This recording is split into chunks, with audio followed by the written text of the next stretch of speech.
Muy buenos días a todos los estudiantes del curso de literatura de segundo grado, siendo hoy 14 de junio del año 2021.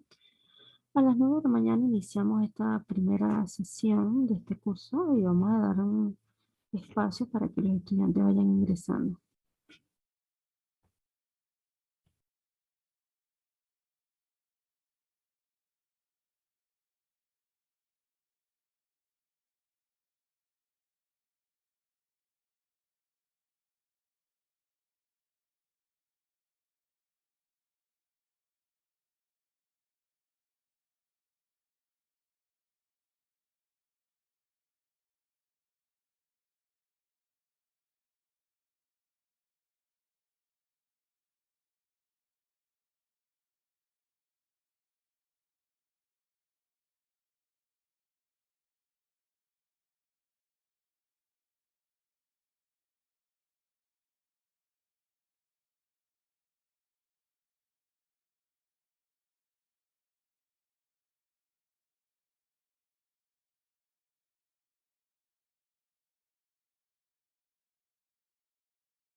Bien, y hoy vamos a hablar del romanticismo y nos vamos a ubicar en la página 45 de nuestro PDF. Y para ello, pues,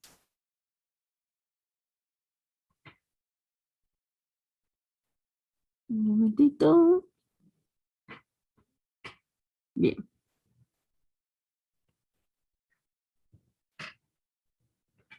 Tenemos aquí un concepto de lo que es el romanticismo y fue un movimiento artístico e intelectual que tuvo lugar hacia finales del siglo XVIII y principios del siglo XIX en Inglaterra, Alemania y Francia, para luego extenderse a todo el mundo.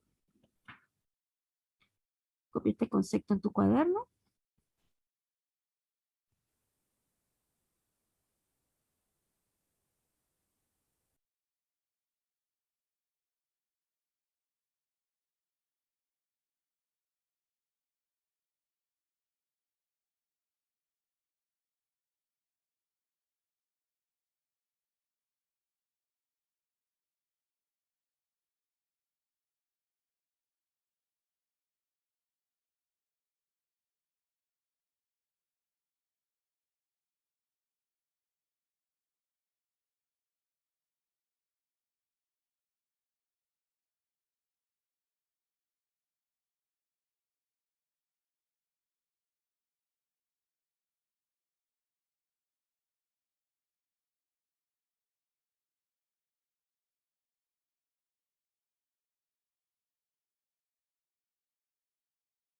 Bien, y avanzamos entre las características, y es que el romántico exaltaba la belleza y los ideales, dando libertad a los sentimientos. El espíritu creativo resultaba más importante que la estricta adhesión a las reglas de la sociedad. Copia esta primera característica en tu cuaderno.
Bien, y tenemos otra característica más.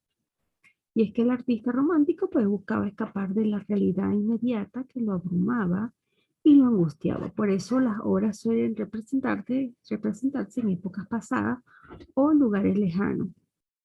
El artista se refugiaba en sí mismo y se aislaba de la sociedad.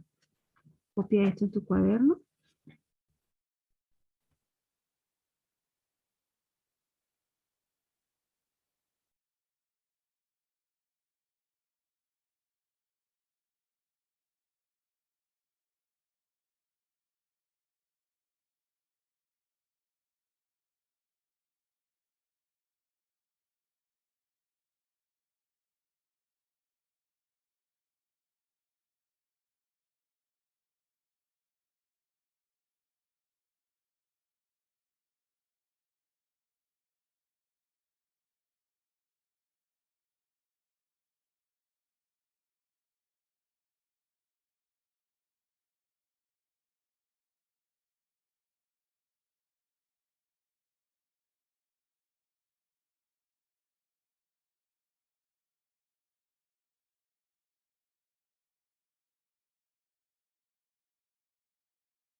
Bien, y por acá pues seguimos avanzando con las características y es que la subjetividad, el movimiento pues exaltaba los sentimientos y los estados de ánimo sobre el realismo, el miedo, la pasión, la locura y la soledad fueron algunos de los temas más presentes en las obras románticas.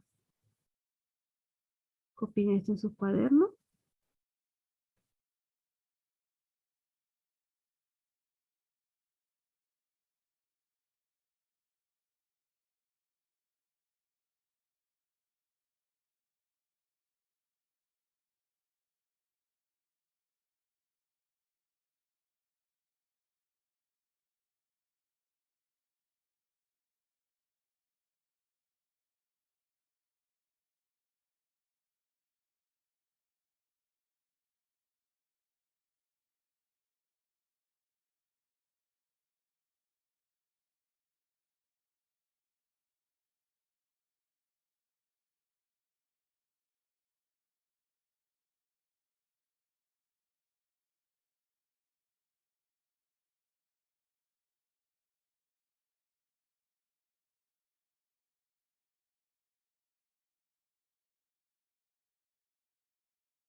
Continuamos con la siguiente lámina.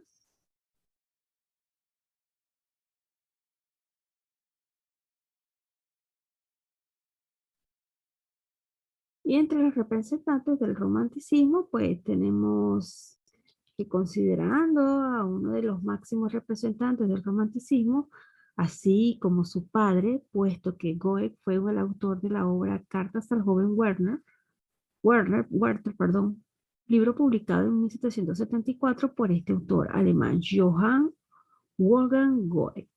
Este fue uno de los máximos representantes del romanticismo.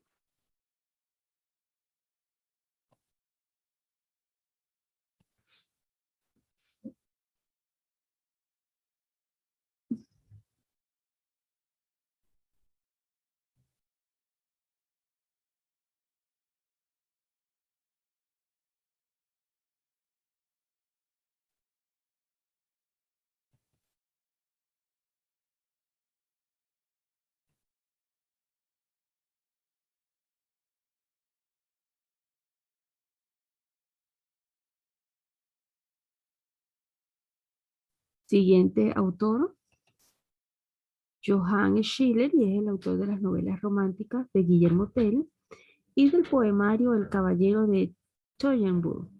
Este escritor y poeta alemán contemporáneo de Goethe es considerado también como uno de los máximos representantes del romanticismo. Y entre algunas de sus más importantes contribuciones fue la de ser fundador y parte bastante activa del grupo de los románticos alemanes. Copien estos nombres en los cuadros.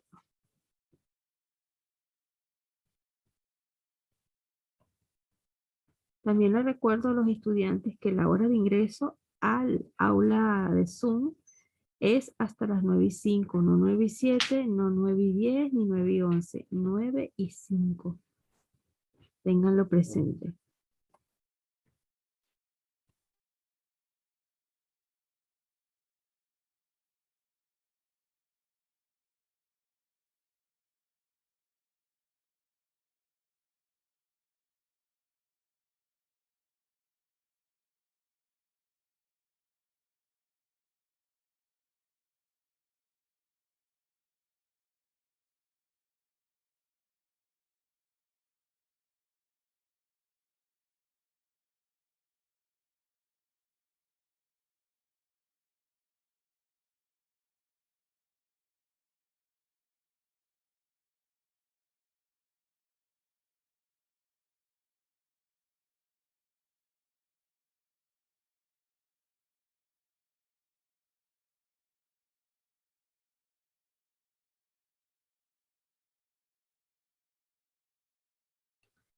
Bien, y por acá seguimos con los representantes del romanticismo y para esta ocasión tenemos a Víctor Hugo, conocido simplemente como Víctor Hugo, y fue un poeta lírico, novelista, dramaturgo francés, que se erigió como uno de los más importantes escritores de esta nación europea, así como uno de los autores románticos más importantes de Francia, autor de Los Miserables y de otros grandes clásicos de la literatura.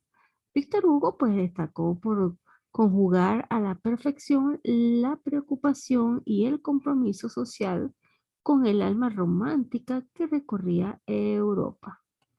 Y por acá, eh, copien esto en sus cuadernos, muchachos.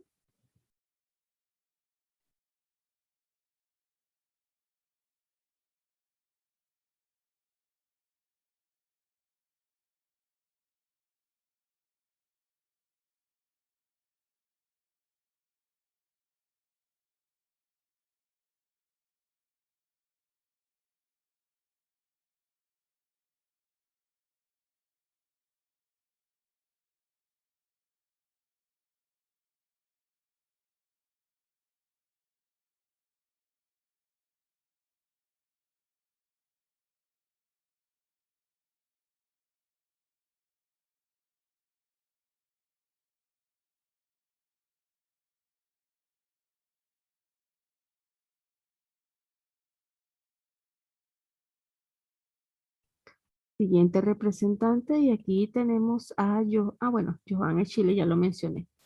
Bien.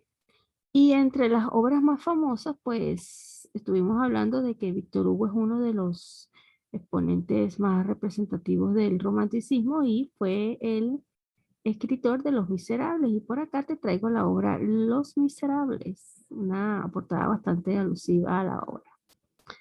Y es que Los Miserables, pues, es considerada una de las más grandes obras escritas en el siglo XIX y en ella se puede hallar sobre el razonamiento del bien contra el mal, la ley, justicia, lo político y hasta la religión.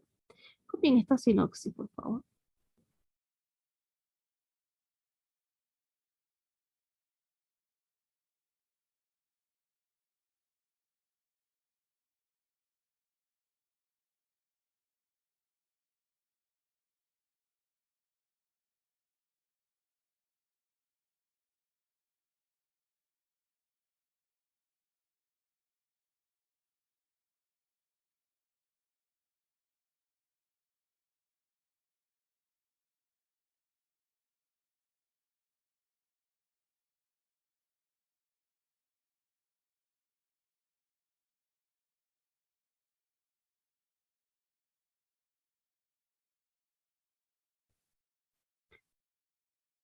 La historia comienza con el protagonista Jean Valjean, que escapa de la prisión al estar condenado por un crimen de manera injusta.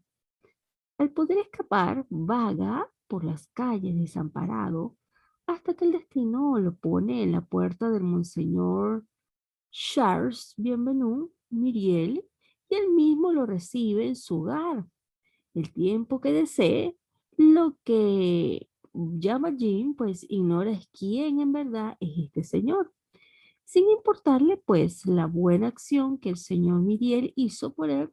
Decide robarle media docena de cubiertos de plata mientras que su anfitrión dormía. Copia esta sinopsis.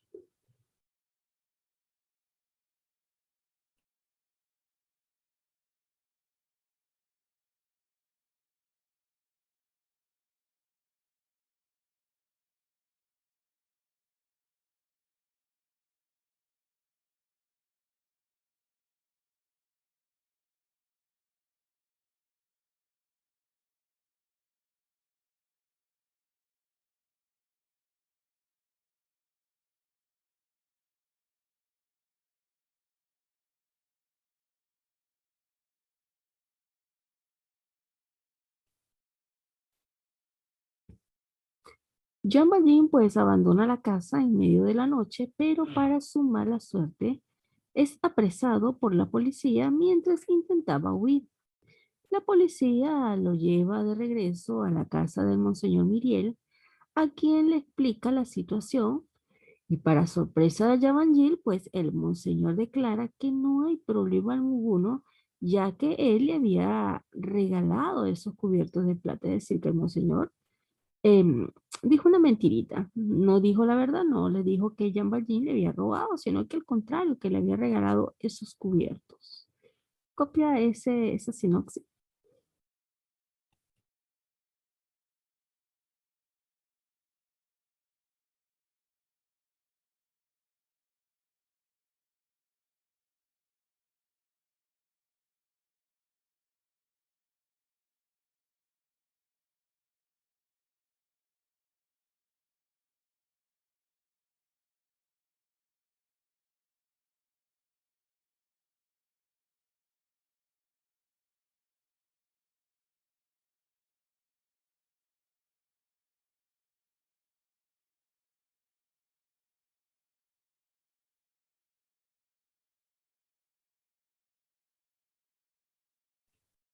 Bien, y por aquí seguimos avanzando. Y al irse la policía del lugar, Miriel le da el consejo de que no siga robando y que enderece su vida en el camino del bien. Al recibir esas palabras, pues Valjean da unas palabras de despedida y se marcha de la casa, como si no hubiera escuchado las sabias palabras del amable monseñor. Y al día siguiente vuelve al hurto, pero esta sería su última vez que robaría porque a partir de ese momento decide que es tiempo de regenerar su vida. Entonces, copia esto en tu cuaderno porque ya no vamos al libro.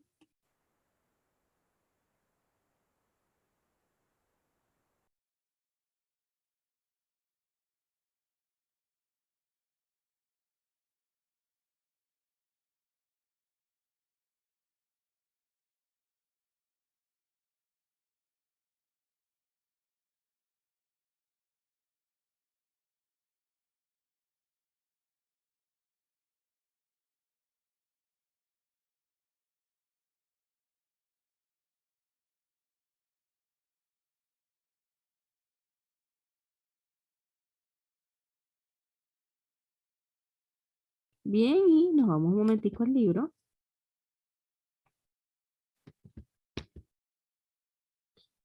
Y les anuncio que el día 25, viernes 25, es el examen final en el horario de las 9:40 hasta las 10:20. El examen dura 45 minutos, es decir, desde las 9:40 hasta las 10:25 es el examen. El examen no es que lo voy a hacer en la tarde, en la noche, no, no, no. Se hace el examen final en la segunda hora del curso, es decir, el día viernes 25 ustedes tienen el examen a las 9:40. Ese mismo día ustedes deben entregar los registros fotográficos de sus actividades domiciliarias y de su cuaderno de apuntes. No es el sábado, no es el domingo, no es que, ay, no tenía datos, que si el internet, no. Es el día 25. porque tenemos clase hoy 14, luego tenemos la siguiente clase este viernes 18, es decir, tenemos 3 clases. Tiene el día 18, el lunes 21 es la última clase del ciclo, así que ya a partir del 21, que usted haga la actividad domiciliaria, tienes hasta el 25 para consignar las actividades. Así que no es que es el 25 exactamente, tienes hasta el 25 porque se ha de suponer que si la último tema es el 21, tienes el 22, el 23 y el 24 y el 25 para entregarla. Entonces, em, no recibo actividades domiciliarias ni apuntes de Zoom después de esa fecha, porque el ciclo termina el 25, no el 26, ni el primero, nada de eso. Entonces, actividades que sean entregadas después de la fecha del 25 no serán evaluadas. Así de sencillo. Por eso es que yo siempre aviso de 1 a 2 semanas con anticipación para que vayan organizando. Yo les voy a indicar en la clase del día 21, del lunes 21, cómo van a enviar eh, sus registros de las evidencias del cuaderno de actividades y de las actividades domiciliarias. Recuerda que es apuntes de Zoom y actividades domiciliarias. ¿Qué va para el examen? Todo. El examen se hace a través de una plataforma online. Deben tener internet, saldo o datos para realizar el examen. Dura 45 minutos y lo puedes hacer desde tu teléfono. No es una aplicación. Una página online, así que no tienen que estar descargando nada. Es online. Los usuarios y las claves yo misma se los asigno. Entonces, con esta nos quedan solamente 2 clases. Porque el 25, en la primera sesión, lo que hacemos es un repaso y hacemos la inducción a la plataforma de estudio de examen Viexam. Y en la segunda hora es el examen. Ténganlo presente. Y estamos ubicados en la página 45 de nuestro libro.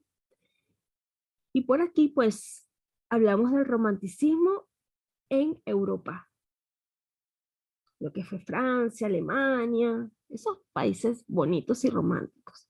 Pero ahora vámonos un poquitico a la literatura española, y es que el romanticismo es un movimiento, y por acá te voy a resaltar ciertas cositas que deberías tener en tu cuaderno.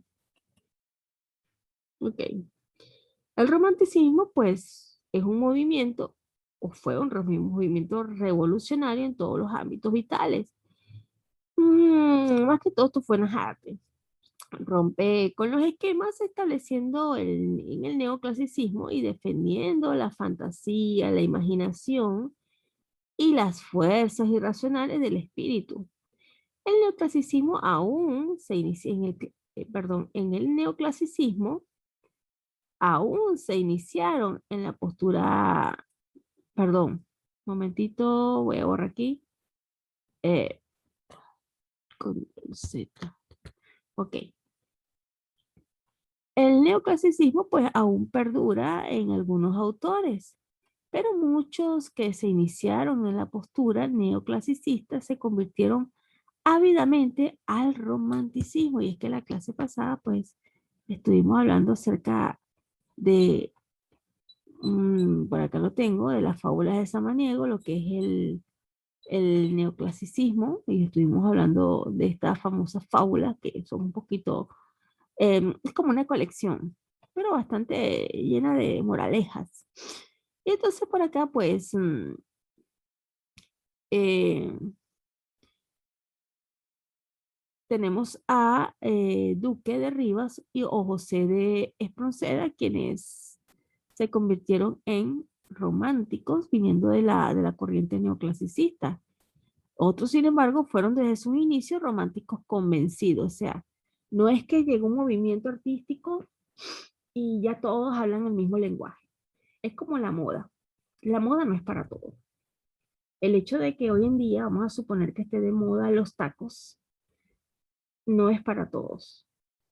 El hecho de que un jean de esos súper apretados que se meten con prácticamente con grasa porque son súper apretados, no quiere decir que porque sea moda sea para todos. La moda no es para todos, es para el que le quede.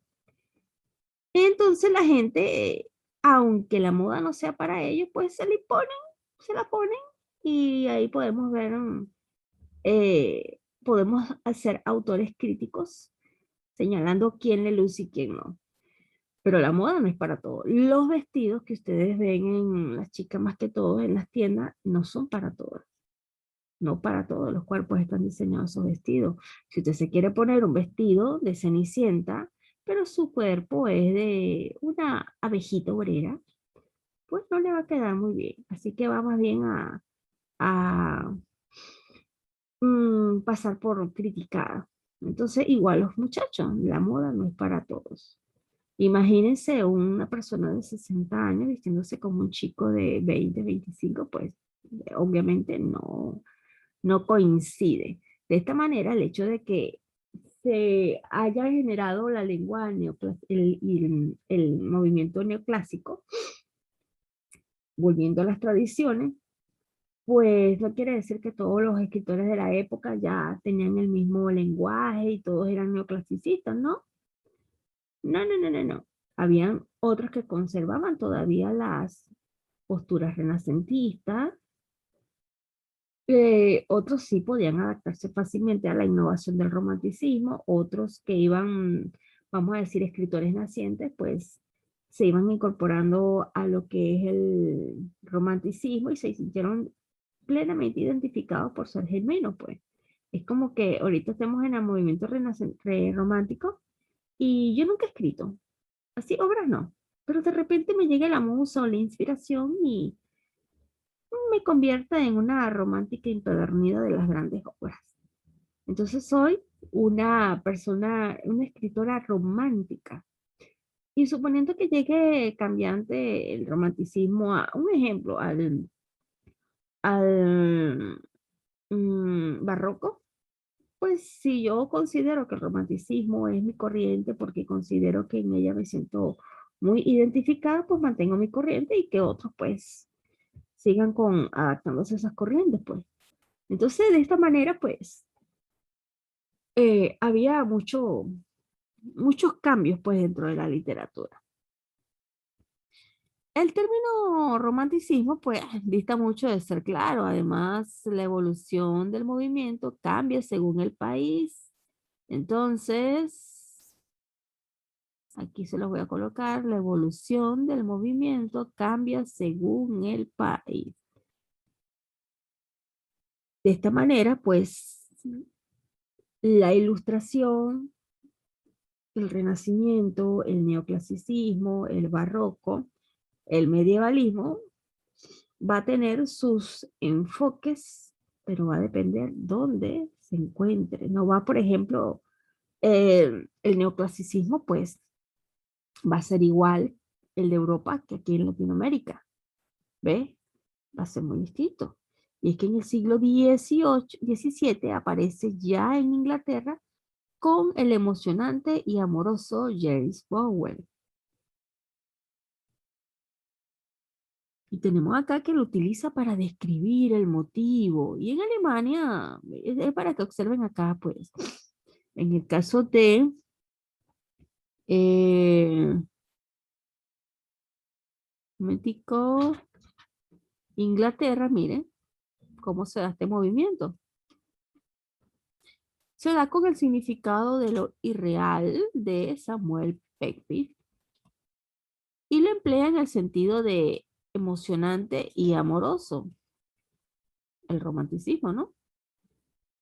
Ahora James Boswell lo utiliza para describir el aspecto de Córcega romantic y aparece como adjetivo genérico para expresar lo pasional y emotivo. En Alemania, sin embargo, fue empleado por Johann Gottfried como sinónimo de medieval. el término Romantic novelesco fue reemplazado por el Romantic, con connotación más emotivas, pasionales. En Francia, Jean-Jacques, famoso Rousseau, lo utiliza como una descripción del lago y de Ginebra, haciendo eh, énfasis en el romanticismo. Entonces, el amarillo que te coloqué son para que tú puedas observar, pues, cómo era el punto de vista del romanticismo según el país, según la persona que estuviera redactándolo. En el caso de Inglaterra, pues para ellos era un movimiento que significaba lo irreal, emocionante y amoroso. Pero otros escritores lo describían como un adjetivo más genérico, algo más pasional y emotivo. Para Alemania era empleado por este autor Johann Gottfried como algo de medieval, ¿ves? Entonces, eh, también, pues, para otros autores tenía más connotaciones emotivas y pasionales. Entonces, no era que era netamente romántico, todo empalagado, no, no, no. Para el caso del diccionario de la Diccionario de la Academia Francesa, pues recoge el sentido natural y el sentido literario de romántico. En España hay que esperar hasta 1805 para dar con expresión romancista. Durante los años 1814 y 1818, eh, tras diversas polémicas que se suscitaron, pues se usa aún con indecisión los términos de romanesco o romancesco, románico y romántico. Entonces, todo va a depender del país cómo se iba ubicando. Un momento.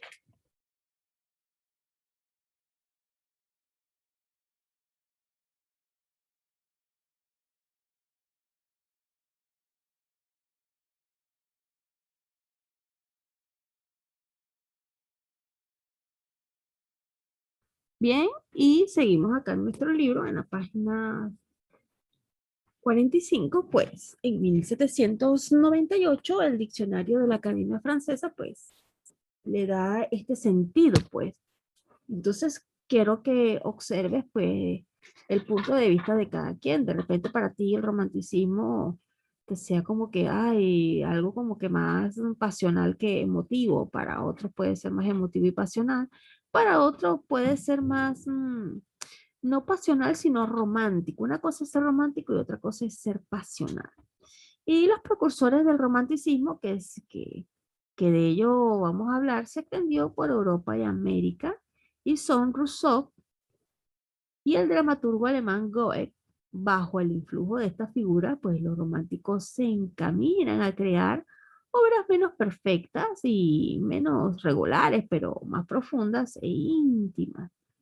Buscan entre el misterio e imponen los derechos del sentimiento y su lema es la libertad en todos los aspectos de la vida. El romántico en España, bueno, lo que fue el romanticismo en España, perdón, fue tardío, breve, pero más intenso, pues la segunda mitad del siglo XIX lo acapará el realismo. Y de ella, pues, vamos a hablar en siguientes líneas. Entonces, aquí tenemos al señor Adolfo Becker, Gustavo Adolfo Becker. No se ve muy bien, pero aquí tenemos uno de estos representantes.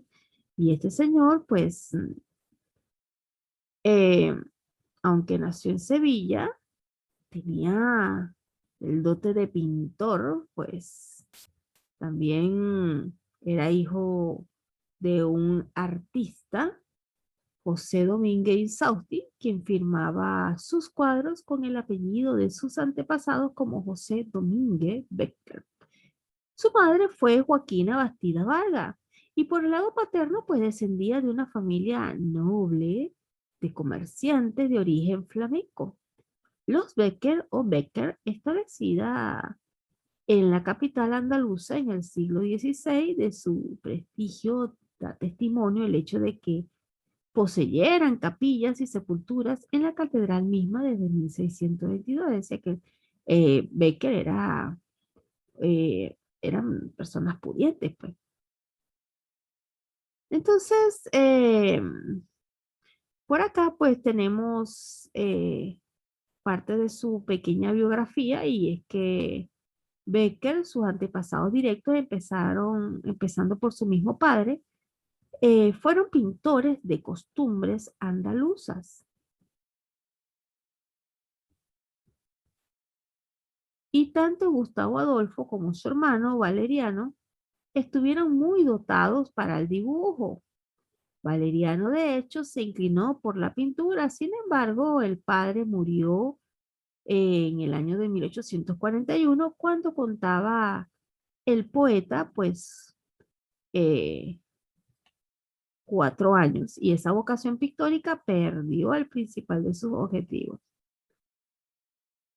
En 1846, con tan solo 10 años, Gustavo Adolfo Becker ingresó en el colegio de San Telmo, donde también acogían a ciertos huérfanos. Allí pues recibió clases de un gran poeta, Alberto Lista, y Francisco Rodríguez Zapata, y conoce a su gran amigo y compañero de desvelos literarios, Narciso Campillo. Al año siguiente, en el 27 de febrero de 1847, pues los hermanos Becker quedaron huérfanos también de madre y fueron adoptados entonces por su tía materna, María Bastida y Juan de Vargas, que se hizo cargo de sus 7 sobrinos. Uy, era una familia numerosa, ¿no? Aunque Valeriano y Gustavo sean adoptados desde entonces, pues cada uno, de hecho, va a emprender muchos trabajos y viajes juntos, pues ambos eh, tenían esa descendencia de artistas. Y no sé si se han dado cuenta, pero hay familias donde todos son educadores, todos son médicos, y quizás de todos, que todos los que son médicos, uno es abogado, o uno es educador, o uno no estudió. No sé si han visto eso, que tiende a ocurrir. Pero también es cierto que hay personas que aunque su familia, su hermano sea médico, el otro abogado, el otro sea un contador, pues los padres no tienen estudios. Son que si costureros, comerciantes, pero eso no importa que sean. Lo importante es que lograron llevar la buena educación a sus hijos. Entonces, vemos que estos chicos pues fueron adoptados al fallecer la madre. Sin embargo, pues tienen esos toques artísticos que todavía van a prevalecer. Y ya estamos a punto ya de terminar esta primera sesión. Eh, Resta es prácticamente menos de un minuto, así que los invito a desconectarse y solicitar conexión a la segunda parte de literatura de segundo grado. Cuando son las 9:39, por favor realicen la desconexión.